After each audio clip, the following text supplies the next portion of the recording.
Vocês já viram o homem do eu acho que? Ou o filósofo do eu acho que? Assim, ó, eu acho que... Vocês já viram isso? Pessoas que acham um monte de coisas, né? Não estão procurando nada, mas acham muita coisa. Você se lembra quando, para exemplificar este tipo de gente, nós falávamos no achismo? Agora, hoje em dia, né, todo mundo acha que, né?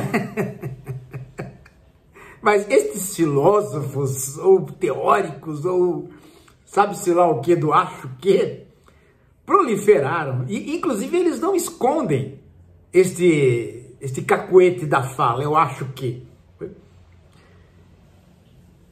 E isto tem levado algumas pessoas a dizer a seguinte coisa: olha, respeite a minha opinião.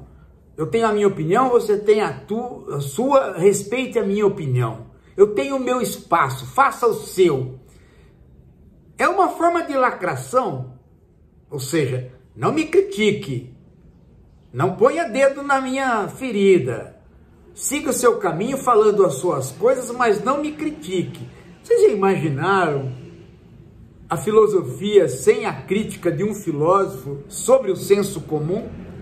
Ou de um filósofo sobre outro filósofo? Ou de um filósofo sem a crítica ao médico, ao historiador? Não haveria pensamento, não haveria filosofia. Não é? Há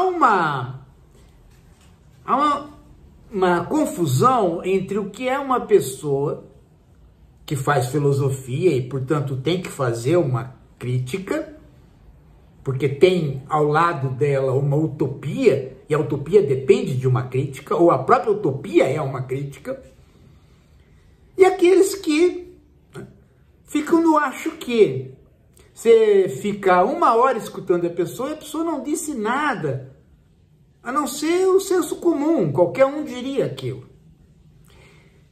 E aí ela pede respeito à opinião dela.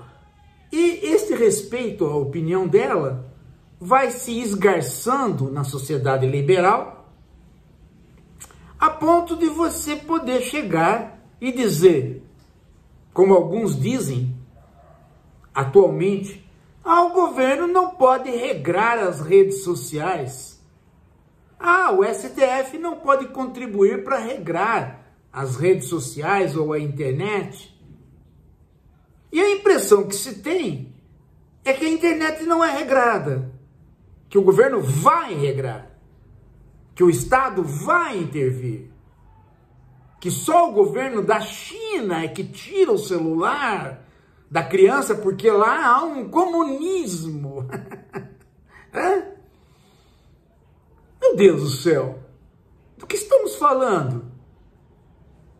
Como que não pode regrar alguma coisa que já é regrado? Se há regras que são as big techs que colocam essas regras, e elas são a partir do interesse do capital, por que a sociedade civil organizada pelo Estado ou por ela própria não pode tentar outras regras?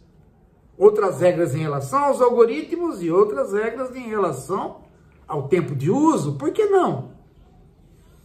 Nós temos que engolir o que o Zuckerberg faz, o que as redes falam que tem que ser feita, e isto é a liberdade? A liberdade é a liberdade não mais nossa, mas a liberdade explícita das regras das Big Techs, que inclusive utilizam a nós mesmos para produzir a inteligência artificial. Essa é a liberdade. Então, a questão, indo para o campo filosófico, é uma questão anterior do achismo. Eu acho que, e você tem que respeitar o meu acho que. Não, pera lá. Se fosse assim, a filosofia não teria feito a distinção que ela fez lá no Platão entre três palavrinhas. Eu me lembro que, se não me engano, foi lá por volta de 1980, entre 80 e 85, 86, que eu fiz o livrinho O que é Pedagogia. E eu recuperei nesse livrinho esta distinção, que na época estava um pouco esquecida, entre a doxa, a sofia e a episteme, que são três palavrinhas gregas, não é? A doxa diz respeito à opinião, é o eu acho que. A sofia diz respeito a um conhecimento por experiência de vida, por maturidade, não por expertise, mas por maturidade. E a episteme é o conhecimento elaborado que a gente faz a partir da filosofia ou da ciência, onde há a argumentação, onde há as provas, onde há o raciocínio lógico, a coerência, a incoerência e a checagem com o experimento, no caso da filosofia moderna. Então, essas três palavras, elas qualificam o saber. De modo que quando você está no reino da opinião, você pode colocar sim o dedo e dizer, pera lá, você não está falando em episteme e em sofia. Você não está falando a partir de uma sapiência, nem a partir de um saber lógico. Você não está falando a partir de argumentos. Você está falando sem argumentos. Você está soltando frases, uma atrás da outra, que não enredam uma teoria ou uma argumentação. Então, eu não respeito isto. Porque ao não respeitar isto, eu estou pedindo para você continuar falando, mas a partir da sofia ou da episteme, e não mais da doxa. Porque você falando só a partir da doxa, você simplesmente não diz muita coisa que revele saber, que revele conhecimento. O conhecimento está no âmbito da episteme e da sofia, mas não da doxa. A doxa é a mera opinião. Então eu não respeito isso. Agora, se você argumentar e os seus argumentos estiverem dentro da episteme ou próximo à sofia, eu vou começar a pensar em respeito. Eu acho que a liberdade de expressão, se ela não vier acoplada a estas distinções, ela se perde. Ela se perde a ponto de aí ninguém tem autoridade a mais do que o outro. E chegamos então àquela situação onde o papel do parlamento, o papel de quem fala para convencer e o papel de quem fala a partir de interesses que estão no limite, buscando a verdade, se igualam. E há uma confusão generalizada. Nesta hora, entramos para aquela fantástica noite onde todos os gatos são pardos. E esta é a pior hora. No limite, né? Não se pode mais fazer objeções uns aos outros. Qualquer objeção ofende. É preciso aguentar, portanto, aquele que fala mais forte, aquele que tem o dinheiro para bancar a fala, aquele que tem o Estado mais poderoso e mais genocida para sustentar as falas dele, aquele que tem acesso à imprensa porque o grupo étnico ou econômico dele está ali. Acaba, portanto, a possibilidade de você ter uma sociedade que não seja a sociedade da hierarquia e do poder. Rapidamente essa sociedade se deteriora. Rapidamente nós temos aí, né, mesmo que o regime político de voto apareça e seja uma aparente democracia, nós temos aí a instituição de um autoritarismo horroroso. Então, falou, pera lá, me dá uma argumentação, mas me traga esta argumentação para o campo da coerência, ou seja, para o campo da episteme. Me traga esta argumentação para o campo de uma experiência de vida, de longa vida, portanto, de respeito. Saia do senso comum.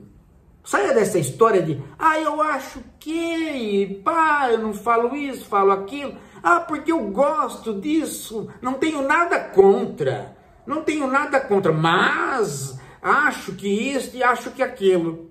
Não tenho nada contra, mas acho que isso e acho que aquilo é essencialmente o que está ocorrendo com várias pessoas que se dizem aí filósofos, mas não são.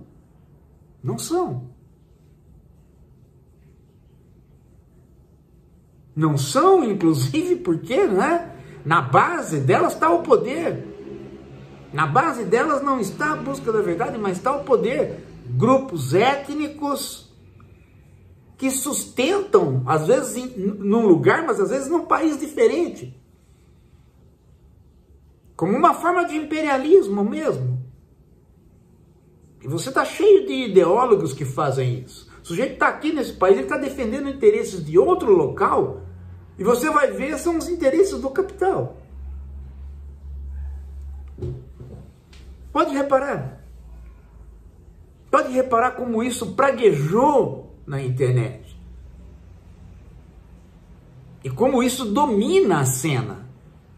Como isso domina as palestras, como isso domina os programas que estão na internet. De repente, aí você vai ver palestra não sei aonde, financiada por quem? Pelo agronegócio. Propaganda não sei aonde, funcionada por quem? Banco Itaú. O cara fala numa TV, você vai ver quem financia aquele programa. E aí você vê que os financiadores não estão financiando porque eles são amantes da cultura. Eles estão financiando determinada pessoa para ela estar ali naquele jornal posando de filósofo, posando de historiador ou qualquer outra coisa do âmbito das ciências humanas. Ou mesmo das outras ciências. Percebeu? É isso. Você está sabendo que nós estamos organizando os grupos de estudos para... exatamente porque nós não temos e não queremos esse tipo de financiamento por trás. Nós queremos você. Nós queremos a esquerda reflexiva, que são indivíduos que querem estudar. Então nós estamos organizando grupos de estudo a partir do livro Capitalismo 4.0. Saindo o livro, você pega o livro e nós já vamos começar a fazer as lives desses grupos de estudo. É isso que vai fazer com que a esquerda cresça, gente. E nós não vamos abrir mão de botar o dedo na ferida, não. Os outros, que vem com esse papinho, deixa pra... Não, se cada um tem seu espaço. Nananina. Esse negócio do acho que, meu amigo, não é assim, não. Daqui a pouco a gente volta.